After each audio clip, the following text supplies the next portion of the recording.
1957 elején a kommunista munkások kezdeményezésére megalakult hazánkban a munkásőrség. Az időpont nem volt véletlen.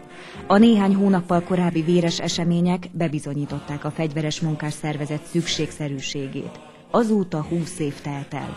A munkásőrség a kezdeti célok folyamatos megvalósítása mellett ma már sokrétű társadalmi elvárásoknak is eleget tesz. Filmünkben az egyik szolnoki alapító munkásember, Palkoffer László szavaival idézzük fel a 2 évtized történetét. 1949-ben kerültem a műhelyhöz, 50-ben balesetért, utána kerültem a mozdonyosztályra, mint átképzős lakatos, majd a tengellyágyhoz kerültem dolgozni. Az annyiból állt, hogy bronzrészecskéket kellett beilleszteni a vályatokba, tokokba. Nem mondok mást, egy olyan 80 kilós darabok voltak ezek a tengellyágyak. Azokat kellett a satúpadra feladni, ki a tokból, újra a satúba. Ezek olyan fizikai erőmegfeszítést kívántak, hogy enni is kellett hozzá, hogy bírja az ember. Ott dolgoztam 3 évig, majd átkerültem a fékjavítókhoz. Onnan hiányzott ember, és úgy tettek oda. Hát a féknél már sokkal könnyebb volt. Ott is voltak ugyan azért olyan egymázsás 20 kilós, egymás 50 kilós darabok, amit emelgetni kellett kézzel, mert darunk akkor még nem igen volt. Én beilleszkedtem, kezdtem jól dolgozni, alapszervi pártitkár lettem 2 éven keresztül az üzem területén. Hozzám tartozott 4 részleg, 120 taglétszámunk volt az alapszernél. Majd 1960 nyarán kikerültem a szolnoki Damjanis TS-be, mint pártitkár.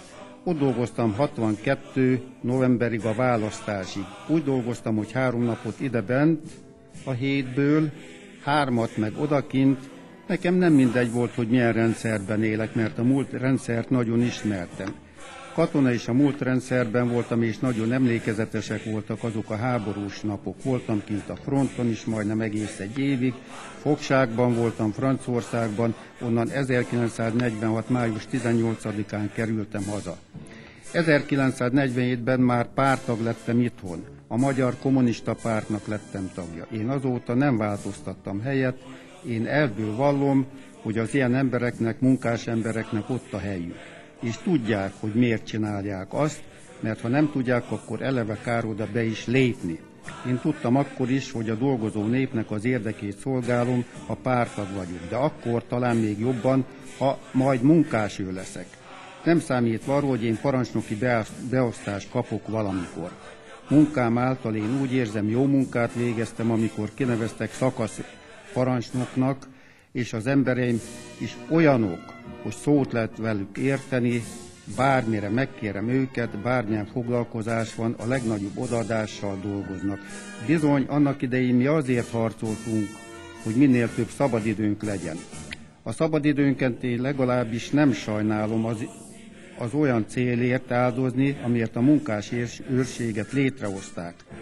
Attól eltekintve, hogy többször előfordult, hogy munka közben kell elmenni foglalkozásra, ezek a juttatásoknál, a bérfejlesztés során az órabéreknél ugye csak effektív eltöltött munkaidőn számolták visszamenőleg el az órákat. Nem számolt bele az, amit a munkás őrségnél töltöttem el időt. Fárasztónak fárasztó, érzem is néha, de amikor abba a közösségbe bekerülök, szinte pientnek érzem olyankor magam. Őszintén mondom, mert más az, amikor egy olyan feladat elé állítanak bennünket, mint egy objektumvédelem, ahol gondolkodni kell, nem mindig a munka jár az észbe, hanem annak a feladatnak a végrehajtása, hogyan jobban, hogyan könnyebben, adott helyzetben, hogyan lehetne minimális veszteséggel megcsinálni azt a munkát. Most tanuljuk meg, mert ha most tudjuk, jó lett a valóságban, nem fordul elő, de még most tanuljuk meg. Mindig az jár az eszembe, bízok benne, hogy ez nem fordul elő, hogy komolyan kell ezeket a harci feladatokat végrehajtani. Már olyan komolyan, hogy éles helyzetben. Éles helyzetnek azt nevezem, amikor vissza is lőnek. Nem csak mi lövünk. Hát nem érzem magam nagyon öregnek, de a régi, még a gőzmozdony idejében történt nehezebb munkák eléggé elfárasztottak, sajnos izületi bántalmaim is vannak, 2-3 hónapig előjönnek. De nem merek elmenni betegállományba sem, mert akkor egy évben kétszer is oda lehetnék 3-4 hónapig a betegállományban. Jó lehet, hogyha letelik a 25 év, akkor tartalékállományba vonulok, de nem válok meg az egységtől, a munkásőrségtől.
Az évfordulót 1977. január 14-én a szolnoki munkásőr zászlóa is megünnepelte.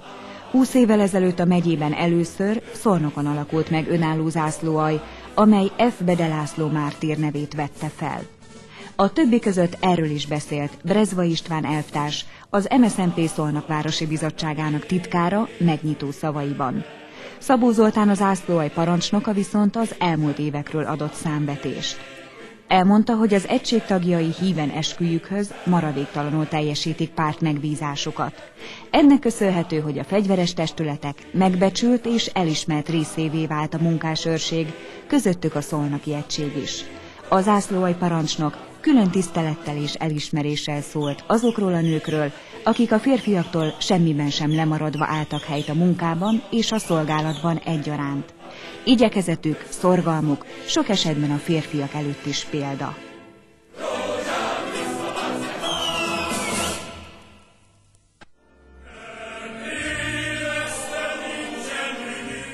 A beszámoló után kitüntetéseket adtak át, 8-an 15 évi, 21-en pedig 10 éves szolgálatért kaptak elismerést.